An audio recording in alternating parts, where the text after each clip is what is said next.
चलो देखते हैं। अब देखते हैं कि भूमि उपयोगिता की दृष्टि से जो कर लगाए जाते थे उस समय, मतलब कि ज़मीन किस किस टाइप का हो सकता था और उसके हिसाब से कर लगाया जाता था। बात करते जैसे क्षेत्र, क्षेत्र भी एक प्रकार से क्या था, कर था।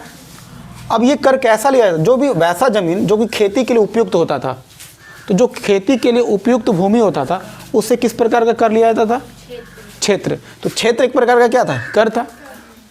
ठीक है, तो जो ज़मीन पर खेती होगा, खेती के लिए उपयुक्त भूमि, यानी कि वैसा ज़मीन जो खेती के लिए अच्छा है, कहीं प्रॉब्लम नहीं है, उससे जो टैक्स लिया जाएगा, मतलब बढ़िया ज़मीन से लिया जाने वाला जो कर होगा उसको क्या बोलते हैं, क्षेत्र। उसके बाद है वास्तु। अब ये थोड़ा इजी, वास्तु तो वास्तुशास्त्र बोलते हैं ना, वास्तुशास्त्र किसका निकालते हैं, घर कैसे बनाएं, किस दिशा में हमारा कमरा होना चाहिए, तो ये सब चीज़ होता है किससे, ज़मीन से रिलेटेड होता है, मतलब कि घर से रिलेटेड होता है। तो मकान निर्माण, वैसा ज़मीन जो ज़मीन घर बनाने के लायक हो, तो उसको क्या बोलते हैं, उसको बोलते हैं वास्तु। तो उससे किस प्रकार का कर लिया जाएगा, वास्तु नाम का कर लिया जाएगा। उसके बाद है खिल। खिल किसको बोला जाएगा, देखो वैसे ज़मीन को, एक चीज़ बता, भूमि कर नहीं है दरअसल, ठीक है, ये उसका नाम है, ज़मीन का नाम है, ठीक है, भूमि उपयोगिता की दृष्टि से। तो क्षेत्र किसको बोलते हैं, जो वैसा ज़मीन जो खेती के लिए अच्छा, उसको क्या बोलते हैं, क्षेत्र। जैसे अभी कैसे बोलते हैं, कुछ ज़मीन को बंजर भूमि बोलते हैं, कुछ ज़मीन जो उपजाऊ होता है उसको उपजाऊ भूमि कहते हैं। इसी प्रकार के उस समय जो ज़मीन को घर बनाने के लायक हो, मकान निर्माण के लिए अच्छा है, तो जैसे रोड के किनारे किनारे का जो ज़मीन होता है, अक्सर लोग वहाँ पे बसना पसंद करते हैं, तो उसको वास्तु कहते हैं। खिल किसको कहते हैं, परती ज़मीन को क्या बोलते थे, परती ज़मीन को क्या बोलते थे, खिल बोलते थे। उसके बाद अपृहत क्या होता था, बिना जोती गई जंगली भूमि, वैसा जंगली भूमि जिसमें कि मतलब अभी भी जंगल ही है, उसको जुताई वगैरह हुआ नहीं है, उसको क्या बोलते हैं, अपृहत बोलते हैं। अब गोचर क्या बोलते हैं, वैसा ज़मीन जो चारागाह के लिए, जहाँ पर जानवर चराते थे, तो वैसे ज़मीन को क्या बोलते थे, गोचर। गोचर गाय चरा, गोचर, ठीक है। अप्रदा क्या था, जहाँ पर कोई पर्दा नहीं करना है, मतलब जहाँ बेशर्मी आ जाए, जहाँ पे लड़ाई झगड़ा करो, तो उसको क्या बोलते हैं, वैसा ज़मीन जो लड़ाई झगड़ा वाला हो, यानी कि विवादास्पद ज़मीन हो, उसको क्या बोलते हैं, अप्रदा ज़मीन बोलते हैं। तो ठीक है, हो गया, क्षेत्र हो गया, वास्तु हो गया, खील हो गया, अपृहत हो गया, गोचर हो गया और अप्रदा। ये वाला एग्जाम में खूब पूछता है, खास करके खील के बारे में। गुप्त काल में परती ज़मीन को क्या बोलते थे, तो क्या हो जाएगा, खील। उसके बाद देखते जो बंदरगाह थे, उसमें जो व्यापार होते थे वो कैसे कैसे, देखो कैसे कैसे होता है समझो। तो पश्चिमी तट पे कई सारे बंदरगाह थे और पूर्वी तट पे, उसमें इंपॉर्टेंट खाली हमको पढ़ना है। पश्चिमी तट का जो एरिया था वहाँ पर कौन कौन सा बंदरगाह था, तो भड़ोच, कैम्बे और चेली, चोली है, चोल है, चोल है, चौल, चौल, सॉरी, चौल है, चौल एक बंदरगाह था। उसके अलावा पूर्वी तट पे कौन सा था, ताम्रलिपि और यंगसाला, ये बंदरगाह के नाम है, इसको सिर्फ ध्यान में रखना है। उस समय लोगों का प्रमुख उद्योग यानी कि इंडस्ट्री वगैरह जो चल रहा था, जो बताया अभी कि व्यापार के लिए जो कर वगैरह ज़्यादा नहीं लगाते थे, तो प्रमुख उद्योग कौन थे, कपड़ा निर्माण, यानी कि कपड़ा वगैरह टेक्सटाइल का जो काम होता था, तो वो सबसे मेन काम था। कपड़ा बनाने का काम उस समय ज़बरदस्त तरीके से चल रहा था, क्योंकि कॉटन की फैब्रिक बहुत सारा था, तो उससे जो सिलाई वगैरह बहुत होता था, मतलब कपड़े की जो बुनाई कताई बहुत होती थी। उसके बाद एक चीज़ और देखो, निगम किसको कहते थे, ये भी इंपॉर्टेंट है। निगम कहते थे व्यापारियों की समिति को, व्यापारियों का जो समिति होता था उसको क्या बोलते थे, निगम। तो व्यापारी लोगों के समूह को, यानी कि जो समिति होता था, क्योंकि व्यापार किस तरह से होगा वो चीज़ वही सब लोग फैसला करते थे, तो व्यापारियों की समिति को क्या बोलते हैं, निगम। कॉर्पोरेट, जैसे आज भी बोलते हैं कॉर्पोरेट, कॉर्पोरेट बोलते हैं, कॉर्पोरेट सेक्टर, यानी कि व्यापारियों के समूह क्या बोलते हैं, निगम कहते हैं। अच्छा, उस समिति का जो प्रधान होगा, उस समिति का जो प्रधान होगा उसको क्या बोलते हैं, श्रेष्ठी, यानी कि निगम का जो हेड होगा उसको क्या बोलते हैं। तो निगम तो व्यापारियों का समिति हो गया, व्यापारियों का समूह हो गया, ठीक है। तो व्यापारियों की समिति में जो हेड होगा, जो सारा फैसला करता होगा, उसको क्या बोलते हैं, श्रेष्ठी। उसके बाद व्यापारियों के समूह को क्या बोलते थे, ये ध्यान देना, व्यापारियों की समिति है, व्यापारियों का कमेटी है, उस कमेटी में सारे व्यापारी लोग नहीं आते हैं, कुछ ही व्यापारी लोग आते हैं, ठीक है, मेन जो लोग होते हैं। तो ये व्यापारियों की कमेटी है, समिति है। और व्यापारियों का जो समूह होता था उसको बोलते थे क्या, सार्थ, क्या बोलते थे, सार्थ। तो सार्थ और निगम में कंफ्यूज मत होना, ये समिति का जो है एक समूह बोलते हैं। तो व्यापारियों की समिति को, जो व्यापारी का जो समिति है उसको क्या बोलते हैं, निगम बोलते हैं, ठीक है। और ये क्या है, व्यापारियों का समूह, यानी कि इसमें कई सारे व्यापारी लोग होंगे। अच्छा, हर एक व्यापारी का कोई ना कोई एक नेता लीडर होता ही है, तो उसको क्या बोलते हैं? सार्थवाह। तो ये याद रहेगा ना। तो सार्थ क्या है? व्यापारियों का समूह, और उसका जो लीडर है, जो नेता है, उसको क्या बोलते हैं? सार्थवाह। ठीक है। उसके बाद देखते हैं सामाजिक गतिविधि। उस समय एक समाज में किस तरीके से चीज़ें चल रही थी। देखो, गुप्तकालीन समाज परंपरागत वही 4 भागों में विभक्त था, ब्राह्मण, क्षत्रिय, वैश्य और शूद्र। ये तो पहले से भी कई बार पढ़ चुके हैं। उसके बाद 4 वर्णों का आधार कर्म ना होकर के क्या हो गया? जन्म। जबकि वैदिक काल में क्या था? कर्म था। जो जैसा कर्म करेगा उसका जो है वैसा वर्ण होगा। उसके बाद देखो वर्ण विभेद शुरू हो चुका था। यहाँ पे वर्ण का मतलब हो तो कलर, काला गोरा।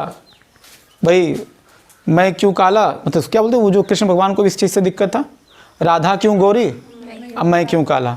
जब भगवान को ही कलर से प्रॉब्लम है, आम इंसान की तो बात ही छोड़ो, काला होना तो खुद ही कह दें कृष्ण जी, है ना। तो वर्ण विभेद, तो वर्ण विभेद की समस्या यहाँ से शुरू हो चुका था। रंग, काला गोरा के आधार पर विभेद भारत में भी शुरू हो चुका था। वर्ण व्यवस्था तो था ही, और वर्ण विभेद भी शुरू हो चुका था। अब उसके बाद गुप्तकालीन ग्रंथों में 4 वर्णों के लिए अलग अलग बस्तियों का विधान था। ये समझो, ग्रंथ में कहा गया है, जो समय की जो किताबों में लिखा गया है कि अलग अलग वर्ण के लोग अलग अलग जगह रहेंगे। जैसे अभी भी देख लो कि राजपूत लोगों का, जो क्षत्रिय लोग होते हैं, उनका अलग गांव होता है, ब्राह्मणों का गांव अलग होता है, जो वैश्य कुल के होते हैं बनिया लोगों का, उनका अलग एरिया होता है। अपना अपना सबका एरिया आज भी देखो तुमको बहुत जगह पे बटा हुआ मिलेगा। खास करके गांव में ये चीज़ तो ज़रूर दिखता है, शहर में नहीं दिखेगा, क्योंकि शहर में ये सब चीज़ें कोई मतलब नहीं है। जिसको जैसे मिला अपने सुविधा के हिसाब से सब लोग एक साथ रहते हैं। लेकिन गांव में ये चीज़ आज भी है। जो दलित जाति है उनका तुम देखना गांव ही अलग होता है। तो वो लोग चूँकि एक समूह में रहते हैं, तो वही रहने का सबका अपना अपना बस्ती अलग था, और वो चीज़ परंपरा आज भी तुमको दिख ही रहा है, जबकि इससे पहले की परंपरा में ऐसा नहीं था। उसके बाद न्याय संहिता जो बुक था, उसमें देखो क्या कहा गया। तो ब्राह्मण का जो कंपेयर है, तुला, तुला मतलब किससे? तराजू। तराजू का मतलब है कि आपको एक बैलेंस में रहना चाहिए। ब्राह्मण हो, आपके ऊपर बहुत दायित्व है, जिम्मेदारी है, आपको तो धर्म के कई सारे रूल्स रेगुलेशन एकदम कड़ाई से पालन करना चाहिए। तो उनका रखा गया तुला। उनका तुलना किससे किया गया? तुला से। क्षत्रिय का किससे? अग्नि। आप एकदम अग्नि की तरह तेज रहो, मतलब आपका काम है सुरक्षा करना। उसके बाद क्या? वैश्य का काम क्या है? जल से, क्योंकि व्यापार ये जल के माध्यम से ज़्यादा करते थे, और वैसे भी जल का ही मतलब कि इनका तुलना किसे करते थे? जल से करते थे। जबकि शूद्र, शूद्र का किसे करते थे? विष। तो शूद्र हमारे समाज के लिए क्या है? विष के समान है। जबकि वैश्य क्या है? जल के जैसा है।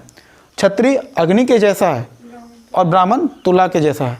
अब इसी से अंदाजा लगा लो कि शूद्र लोग जब इसको पढ़ेगा न्याय संहिता को, तो उनको कैसा फीलिंग आएगा, समझ रहे हो। और इसके लिखने वाले जो इसको लिखा होगा, उसको जब एक बार देखता होगा तो एक बार उसको शकल देखता होगा, और एक बार अपना जूता देखता होगा। कितना समझ रहे हो अंदर से कैसा गुस्सा आता होगा उसको। उसके बाद ब्राह्मण के प्रमुख अध्ययन, सॉरी कर्तव्य, यहाँ पे प्रमुख कर्तव्य क्या है भाई? अध्ययन करो, खुद पढ़ो, अध्यापन करो, पढ़ाओ, यज्ञ कराओ, ठीक है। और उसके बाद दान देना, ध्यान देना, देना भी है, सिर्फ लेना ही नहीं है, दान देना भी चाहिए। वो अलग बात है कि ज़्यादातर लोग जो पुजारी लोग होते हैं उसमें तुम देखना कि वो लेना ज़्यादा प्रेफर करते हैं, क्योंकि देना मज़ा नहीं आता है। तुम देख लो ना, गांव में जब कोई कर्मकांड वगैरह जब कोई डेथ कर जाता है, तो जब जो हमारे यहाँ जो नाई आते हैं, तो नाई और ब्राह्मण दोनों मिलकर करते हैं। फिर देखना उन दोनों में झगड़ा कैसे होता है लेन देन में। जो उनको खटिया, चौकी, पलंग, क्या क्या जो मिलता है, पलंग तो नहीं मिलता है, पलंग ज़्यादा हैवी हो गया, कुछ लोग देते हैं, गाय वगैरह देते हैं, चप्पल, अंडरवियर तक सब चीज़ मिलता है उनको। मतलब जो भी चीज़ उनकी ज़रूरत का है टोटल चीज़ मिलता है। उसमें भी तुम देखना दोनों में जो है छीना झपटी जो शुरू हो जाता है, ठीक है। अब देखो कि शूद्रों की स्थिति में क्या हुआ, शूद्रों की स्थिति में सुधार हुआ। अब देखो थोड़ा सा सुधार तो हुआ, इसलिए क्योंकि अब उनको रामायण पढ़ने के लिए अधिकार मिल गया। सुनने के लिए, ध्यान रखना, पढ़ने के लिए नहीं क्या, क्योंकि पढ़ना तो आ नहीं रहा उनको, अब छूना भी नहीं है किताब उनको। पढ़ने के लिए किताब छूना पड़ेगा ना, किताब टच करके तो पवित्र ग्रंथ हमारा क्या हो गया, अपवित्र हो गया। अब बताओ कि वो ग्रंथ कितना कमज़ोर होगा जिसको छूने मात्र से अपवित्र हो जाता है।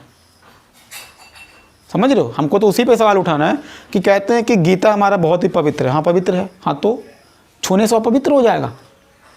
समझ रहे हो बात को। जैसे कहते हैं कि धर्म कमज़ोर, हमारे धर्म खतरे में है। भाई तुम्हारा धर्म इतना कमज़ोर क्यों है जो हर बात पे खतरे में, जब भी कोई सवाल उठाओ तो आपका धर्म ही खतरे पे आ जाता है। वैसा धर्म से क्या, वैसे धार्मिक जो रीति रिवाज होते हैं, फिर ऐसे धर्म का क्या मतलब है जो चेंजिंग को, बदलाव को एक्सेप्ट ही नहीं कर पाए। जो बदलाव से डरता हो उसको डरपोक कहते हैं ना। तो वैसे रिलीजियस जो ट्रेडिशंस होते हैं या फिर जितने सारे जो लिटरेचर्स होते हैं, जो उसमें तमाम तरह की बातें, बहुत सारी बातें जो अभी के हिसाब से परफेक्ट नहीं है वो, तो यही जब चेंजिंग करने की बात होती है तो धार्मिक गुरु नाराज हो जाते हैं कि नहीं, गीता में तो ऐसा लिखा है कि जब जब धर्म की हानि होगी तो भगवान स्वयं अवतार लेंगे। तो वेट करो, तब तक रहने दो। तब तक पता चला कि जो विष्णु के 10वें अवतार है लूट मचा के चले जाएंगे, फिर जपते रहना, ताली थाली पिटते रहियो। अभी तो मज़ा आ ही रहा है सबको। तो शूद्रों की स्थिति में सुधार हुआ। रामायण, महाभारत, पुराण, ये सब सुनने का इनको अधिकार, चुपचाप सुनना है, पढ़ना नहीं है, क्योंकि पढ़ने का अधिकार बिल्कुल भी नहीं मिलेगा। चुपचाप सुनो, अच्छी अच्छी बातें हैं, तुम्हारे लिए भी कुछ ना कुछ काम का चीज़ मिल ही जाएगा उसमें, उम्मीद करना है ऐसा। जबकि वास्तविकता ये है कि रामायण महाभारत में ऐसी बहुत सारी बातें हैं जो कि उनके हिसाब से फिट नहीं बैठता है। क्षत्रिय, जैसे कृष्ण खुद ही जो महाभारत में अर्जुन को जब समझाते हैं तो वो खुद ही क्षत्रिय धर्म का जो है पूरा एकदम व्याख्यान कर चुके हैं। क्षत्रिय को ये होना चाहिए, क्षत्रियों को वो होना चाहिए। अब क्षत्रियों का दुनिया भर का गुणगान कर दिया आप। अब बाकी धर्म वाले क्या, बाकी जो क्लास के उनका क्या काम, उनके बारे में भी तो बताओ। तो यही चीज़ है। चांडाल पढ़े थे ना, चांडाल का समाज में कैसा था? बहुत ही निम्न स्थान था, घटिया स्थान था। अब चांडाल किसको कहते थे? जो मांस मछली मदिरा वगैरह सेवन करते थे वो चांडाल थे। उस हिसाब से देख लो, अभी के ब्राह्मण की बात करो, अभी के क्षत्रिय की बात करो, चारों क्लास में ऐसा कौन सा वर्ग है जिसमें कि चांडाल नहीं है? चांडालों का ही भरा हुआ है। किसमें ऐसा है कि मांस मछली मदिरा नहीं खाता होगा? क्या ब्राह्मण में लोग नहीं खाते हैं? कभी बाबा धाम जाना, सावन में हम लोग बेशक ना खाते हो, लेकिन वो लोग मज़े से खाते हैं। सभी नहीं खाते हैं, लेकिन बहुत सारे ऐसे जो पंडा हैं मज़े से खाते हैं। और उनसे कभी बात करो तो वो क्या बोलते हैं? अरे अभी पैसा कमाते हैं तो अभी नहीं खाएंगे तो कब खाएंगे? ये लॉजिक देते हैं। तो ऐसे ऐसे भी पीस हैं जो अपने आप में क्या है। तो ज़रा सा उनको ये भी दिखाना कि तुम उस हिसाब से क्या हो, है ना। जब बाबा धाम कभी जाओगे तो वहाँ पर वो कराते हैं क्या, ये जब कांवर लेके जाओगे तो वहाँ तुमसे जो है, जब 1 किलोमीटर के आसपास जो दर्शनीय एक जगह है, तो वहाँ पर जब जाओगे तो वो कहेंगे अब तुम्हारा जो यहाँ पे फिर से संकल्प कराते हैं, फिर उसके लिए मंत्र जाप ये सब वो सब करते हैं, रहते हैं वो सब। तो भाई जो आदमी इतना दूर से खुद ही कांवर लेकर आया जल चढ़ाने के लिए, वो तो संकल्प अपने आप में है ना, फिर एक्स्ट्रा संकल्प का क्या ज़रूरत है? तो दरअसल ये क्या लूट खसोट है। धर्म के नाम पे जितना लूटना है लूटो, चल ही रहा है लूट। और लोग भोंदू किस्म के हैं, लुटाते भी हैं, खुद भी लूटते हैं, दूसरों को भी प्रेरणा देते हैं कि प्लीज़ तुम भी इस बार लुटवा कर आ जाओ, लुटवाओ प्लीज़ लुटवाओ, तुमको मोक्ष की प्राप्ति मिलेगा, लुटवा जाओ। लूटने के लिए तो वो चांडाल बैठा ही है, बैठा है, ठीक है। उसके बाद देख लो फाहियान। फाहियान क्या बोला चांडालों के बारे में? चूंकि चांडाल का कंसेप्ट यही लाया था। ये बोला कि चांडाल शहर नगर से बाहर रहते थे। जो मांस मछली मदिरा खाएगा वो कहाँ रहेगा? बाहर रहेगा। लेकिन ये बात अच्छा था कि जो वेजिटेरियन के मामले में वो बहुत ज़बरदस्त काल रहा था। जो शुद्ध शाकाहारी हैं, मतलब दूसरे एंगल से अगर देखोगे तो बहुत अच्छा था जानवरों के लिए। बेचारे जानवर को कोई टॉर्चर नहीं करता था। इस मामले में काफ़ी अच्छा काल देखा जाएगा। गुप्तकालीन अभिलेख में कायस्थ जाति का वर्णन होता है। जो लाला जाति जो है हमारे सिन्हा जी है ना, तो सिन्हा जी टाइप के जो लोग थे वो तभी एक नया जाति का जो है उस समय मतलब कह सकते लोग जाने इंट्रोड्यूस किया गया कि कायस्थ नाम का एक जाति हुआ। वो कायस्थ जाति आया कैसे? तो भूमि या भू राजस्व के स्थानांतरण के कारण। भू राजस्व मतलब टैक्स वगैरह कलेक्ट करता होगा वही, या फिर हो सकता है कि ज़मीन का बहुत बड़ा एरिया उसको मिल चुका होगा, है ना। तो ये अच्छा कार्य इसका क्या था? लेखन, ज़मीन का पूरा हिसाब किताब करना, कितना टैक्स किससे लेना है। लेखांकन, पूरा उसको जो है ऑडिट करना, उसको अच्छे से कितना मतलब बकाया वगैरह रह गया। गणना करना, उसको आय व्यय जो इनकम और जो है क्या एक्सपेंडिचर हुआ, आय व्यय कितना रहा। और के साथ साथ भूमि कर के अधिकारी भी यही था, क्योंकि टैक्स वगैरह यही लगाता था, वसूलता भी यही था।